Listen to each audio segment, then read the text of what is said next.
A is always going to be our anchoring point. And work your way all the way up again. Okay, we're going to inspect every aspect.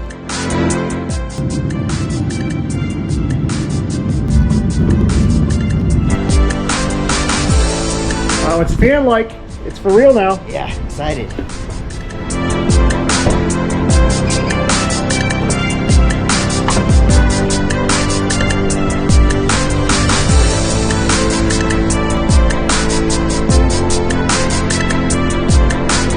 That adjacent track is 90 mile an hour. It's not even bother. Before we can access the machine, we've got to have the track access briefing. Everybody has to have a copy of it, and it's our permission to be on track. If the FRA shows up, you know, there's no question on that sheet, no question from the FRA that can't be answered with the facts. And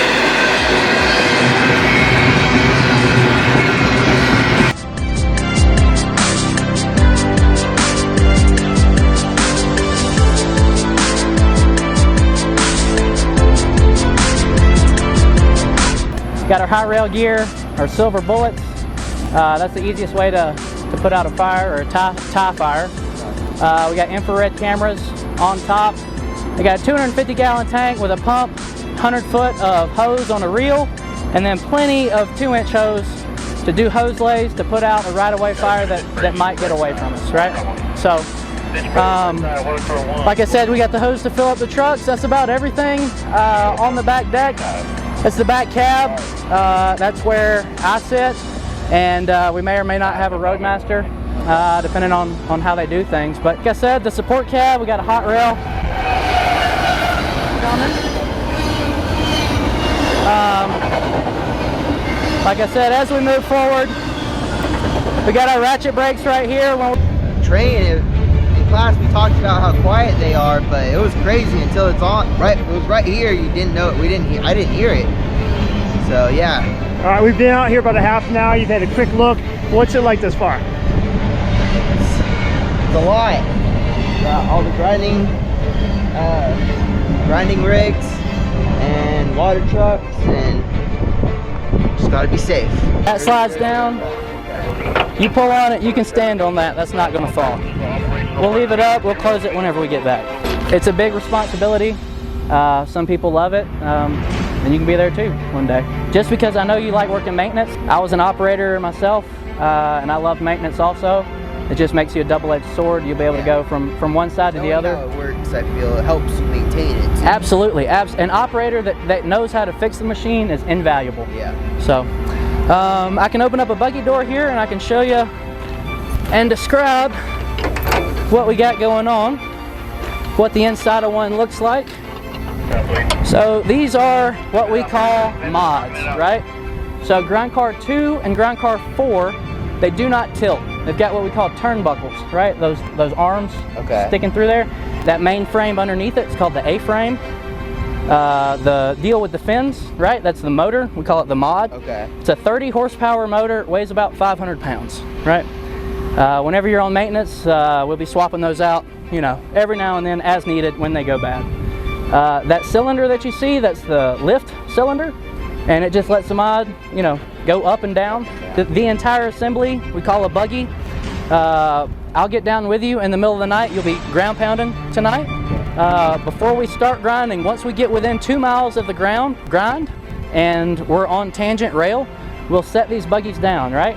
When I first saw the machine, my first day, I said, man, what did I get myself into? You know, it was a lot to take in. Like I've told you, this machine's over 200 yards long, and I just want you to know that anytime, the door is open anytime. If you have questions about anything, just come to me, go to Cody, anybody else in our crew. They've been here a while. If they don't know, they'll direct you to me. I'll answer any question you got. If I don't know, I promise I'll find out.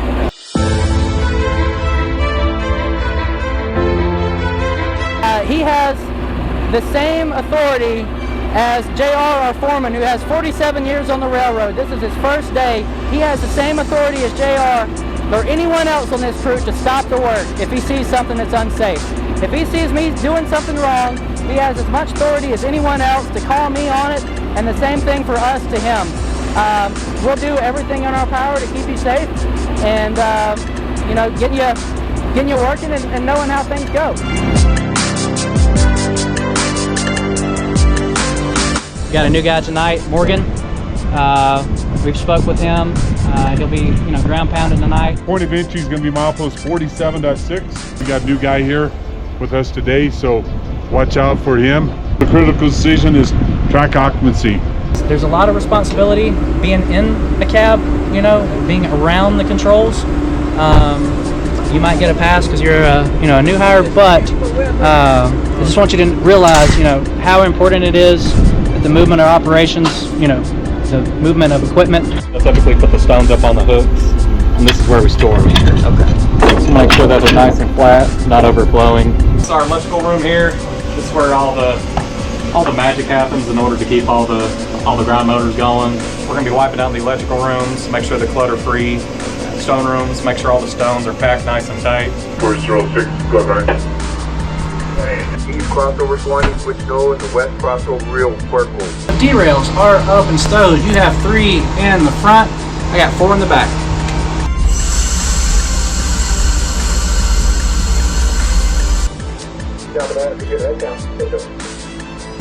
Here we go.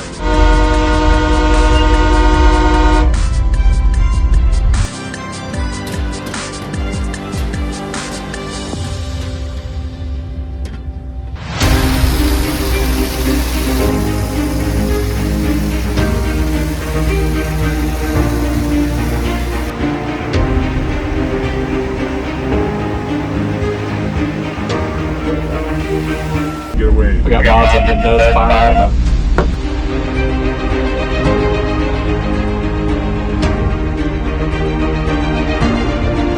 I just hopped up. I got the stone count for us. Got to make sure it's accurate. Make sure our stone life is accurate on the HMI, and we'll go from there.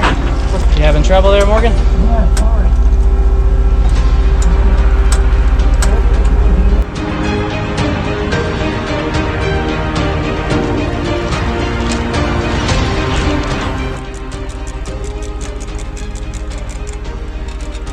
The respirator is really hot.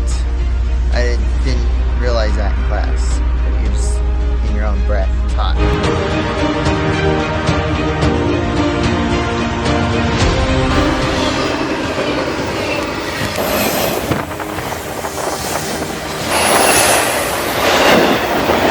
Always do like working with fresh new hires because a lot of them, they're not used to coming out here. This is a brand new experience. And sometimes it can be a little intimidating, so just taking that time and taking that patience with them, and it's always important. 2 between west crossover delis, switch out.